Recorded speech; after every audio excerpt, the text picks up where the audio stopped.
अन्नं बहुकुर्वीत तदव्रतम्।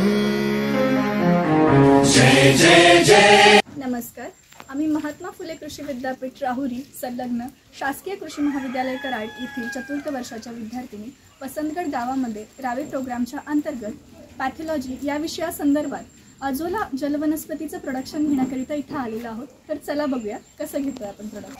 सर्वात आधी ॲझोलाचे कल्चर मिळवण्यासाठी आपण कृषी विज्ञान केंद्र कालवडे या ठिकाणी भेट दिली।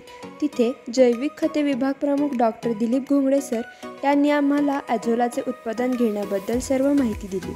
मग आम्ही तेथून 1 किलो ॲझोलाचे कल्चर खरेदी केले।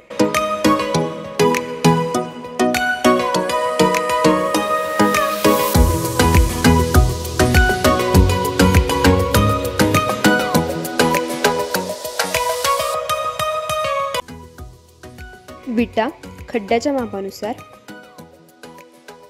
मिनरल मिक्सचर 1 किलो, SSP 2 किलो, पॉलिथिन शीट, चाळलेली माती, पाणी, घमेलं, शेण, फावडे आणि दातूळ, ॲझोला कल्चर 1 किलो।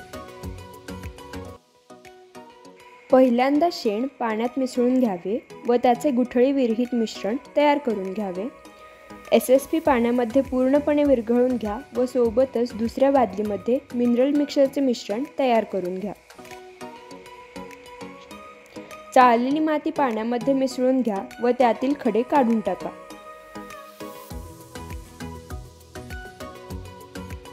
आता आपण 10 बाय 4 फूटचा खड्डा तयार करून घेऊयात व दातूळ किंवा फावड्याच्या मदतीने जमीन सपाट करून घेऊयात। तेथील पालापाचोळा बाजूला करूया।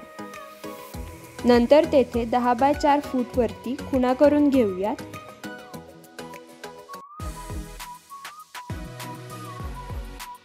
आता खुणानुसार विटा लावून घेऊयात।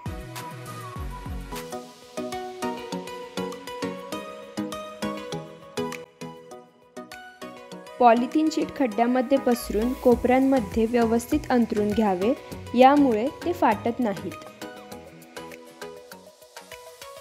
त्यामध्ये आपण 8 ते 10 बादल्या पाणी ओतून तयार केलेले मातीचे मिश्रण व शेणाचे मिश्रण ओतून घेऊयात।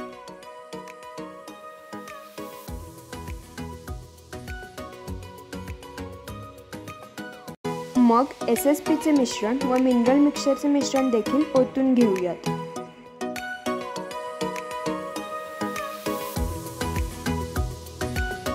शेवटी ॲझोला कल्चर ओतून घेऊयात।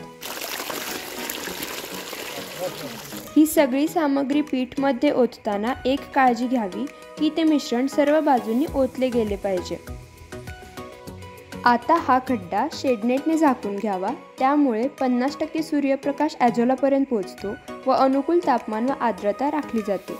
आम्ही इथे शेडनेटचा वापर केलेला नाही, कारण आपण ॲझोला उत्पादनाचा खड्डा परसबागेत घेतल्यामुळे हवी तशी सावली आंब्याच्या झाडांमुळे उपलब्ध झाली आहे।